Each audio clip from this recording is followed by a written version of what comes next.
Hey Leo, Ali from Indigo Ascension. Welcome to your weekly quick read for the week beginning October the 4th. We have a new moon in Scorpio this week. I wanted to focus on that as well as all of that heavy energy that is, I shouldn't use the word heavy, but there's a significant concentrated focus in Libra this month, okay? There's quite a few planets in Libra. So let's take a look. For you guys, Leo, that new moon in Scorpio is lighting up your 4th house.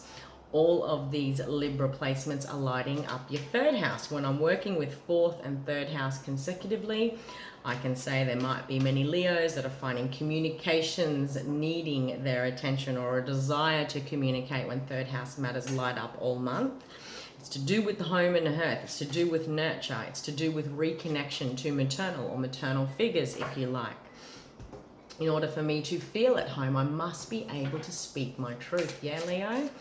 I want you to rewind back to a couple of weeks ago when we had Venus shifting into Scorpio. It is relevant because this new moon is lighting up that same area of your life. So 2 weeks ago when Venus moved into Scorpio, it activated your 4th house. Maybe your attention was drawn to the home. Maybe your attention was drawn to the mother, to nurture, to home and hearth. In one way or another. Maybe you were, buying a new home, working on a new home, whatever the case may be. All month we've had 3rd house energy activating thanks to all these planets in Libra, and that is communications, local travel, phone calls, emails, all this, or at least desire to anyhow, okay? So you know in yourself, every Leo is going to be different, whether this energy has been building and bubbling and it's a conversation that wants to happen in the home or with my mother.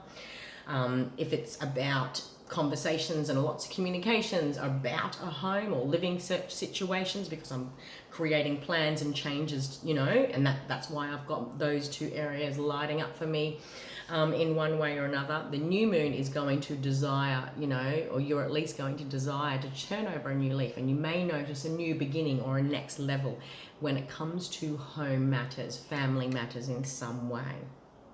The style of reading I wanted to do was just to simply use 2 tarot decks, okay? A Rider-Waite tarot deck and this cute Journey tarot deck that I've recently picked up. I love it. It's quite contemporary, but I really appreciate the artist's interpretation of the traditional tarot. So I'm going to use an as above, so below.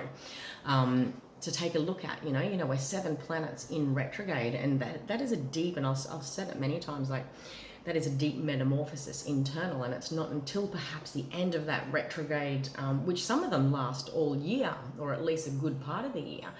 It's not until we get to those end chapters that we experience karmic balancing. It's this great story.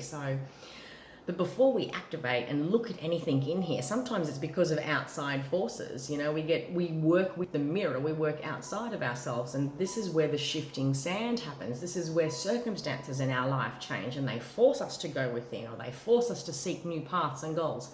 So let's do an as above, so below reading and see how they marry up. I love the symbolism here. The 3 of Pentacles, the Page of Wands, and the Fool. This new moon week in Scorpio is all about new beginnings. You guys are probably even going to get some exciting news about a new partnership, a new venture. This is like a beginning stage. This is an apprentice stage. This is certainly a partnership. It's not just one that you're in alone. You're certainly working with other people. Now you can apply that to work, you can apply that to creative projects, you can apply that to projects in the home. There is a new beginning and some exciting news. Certainly for many of you guys, this is going to be another week where you're expecting a lot of communications, but I feel like because you guys have been activating a lot of 3rd house energy all month, and because of all these planets in Libra, it's been a very big month of communications in many ways. Maybe I could be connecting into Leos that are like, oh my God, the phone's ringing off the hook, or you're just desiring to talk more, connect more. Maybe for some of you, you're wanting a new beginning, or you're waiting on some exciting news for this new beginning to kick off. It looks certainly promising, and this feels highly positive in many ways, okay? That's where you guys are at, internalizing this energy, perhaps for many of you. What's going on around you? I've got the Emperor, I've got the 3 of Cups, and the Queen of Cups. There's a celebration here. Like I said, this is exciting news, exciting new beginnings, something you're going going to want to nurture, thanks to the Queen of Cups, okay? It's connecting you back into that nurture energy. So again, Leo, I could be literally connecting into Leos that are doing a lot of connecting, a lot of communicating with mother or maternal type energy, whether you're doing a lot of stuff with your mother, with your grandmother. There's going to be this strong energy of nurture within you and around you and surrounding you. This new project, this new beginning is truly nurturing for you, okay? So this exciting news, if you get a hunch that it's going to be something worthwhile embarking on, pursuing, taking to that next level, or saying yes to, yeah, you know what? It's going to lead to a lot of nurture and fulfillment in that way for many of you. I've got the Three of Cups, which is all about celebrations, and the Emperor. This is really about, you know, when the Emperor card shows up, whether we are male or female, this is about being the Emperor of my own kingdom. For many of you guys, now look at the artwork on here. Sorry about the glare on my camera.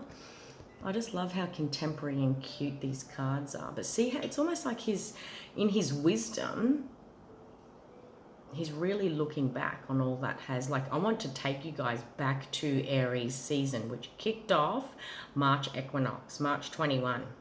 Okay, you guys have come a long way, is what I'd like to say, Leo, because the Emperor card is ruled by Aries. See how he's got the ram on his walking stick? This journey, there's a bigger journey that's been at play, and maybe you guys are reaping the benefits. You're in celebration mode, is what the Three of Cups. There's been several new moon phases, okay? So 3 months even, okay? The last 3 months have been significant, okay, as far as getting you to a point of being able to decide what truly is, you know, what nurture means to you, what you want to nurture. And the reason I'm mentioning that is because you guys have been activating 4th house energy and 3rd house energy. 3rd house also rules our connection to our siblings, okay? So interesting for many of you guys, when I'm talking about nurture, it's that mother energy. It's returning back to the mother. A lot of you might be connecting with your mother in this time. There's been this bigger journey, this bigger story at play, as far as above, so below energy, all right? Outside forces, outside circumstances have really led you to this redefinition about what your next cycle and chapter truly will represent, okay? And for many of you guys, it looks like a beautiful celebratory one. All right, Leo, that was your quick read for the week beginning October the 4th. I hope you got something out of that. I have relaunched personal reading sessions, so you'll find that in the shop link above in the bio. Until next week, my friend, have an empowered week and take care.